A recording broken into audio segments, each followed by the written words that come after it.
'Little arts' movie థియేటర్‌లో చాలా మంచి రికగ్నిషన్ తీసుకున్న తర్వాత ఫైనల్లీ ఓటీటీలో గూడా రిలీజ్ అయిన విషయం తెలుసు భయ్య. కానీ చాలా మంది ఈ విషయం అయితే మిస్ అవుతున్నారు. అండ్ మనం థియేటర్‌లో ఏదైతే 'లిటిల్ ఆర్ట్స్' మూవీ చూసామో ఓటీటీలో రిలీజ్ అయింది సేమ్ వెర్షన్ కాదు.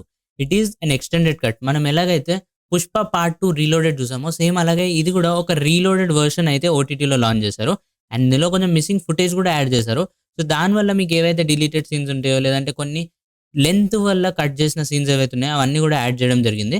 అండ్ దానివల్ల ఇంపాక్ట్ ఏమైనా చేంజ్ అవుతుందా అంటే తప్పకుండా అవుతుంది. ఎందుకంటే ఆల్రెడీ ఈ మూవీ చాలా మంచి కామెడీ ఎంటర్‌టైనర్.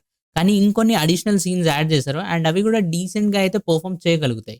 ఎందుకంటే మీకున్న ఎక్స్‌పెక్టేషన్స్‌ని అంటే రీలోడ్ చేశారు కాబట్టి ఎంతో కొంత ఎంటర్‌టైన్‌మెంట్ ఇవ్వాలి. అండ్ ఆ సీన్స్ తప్పకుండా ఆ ఎంటర్‌టైన్‌మెంట్‌ని అయితే ప్రొవైడ్ చేస్తాయి. సో తప్పకుండా ఓటీటీలో 'లిటిల్ ఆర్ట్స్' మూవీ ఎక్స్‌టెండెడ్ కట్‌ని చూడండి. You will surely enjoy it. So me opinion ఏంటి 'లిటిల్ ఆర్ట్స్' మూవీ మీద? అండ్ అదే కాకుండా ఈ ఎక్స్‌టెండెడ్ కట్ చూసిన తర్వాత ఆ సీన్స్ ఎలా అనిపించాయో కామెంట్ సెక్షన్‌లో తప్పకుండా చెప్పండి.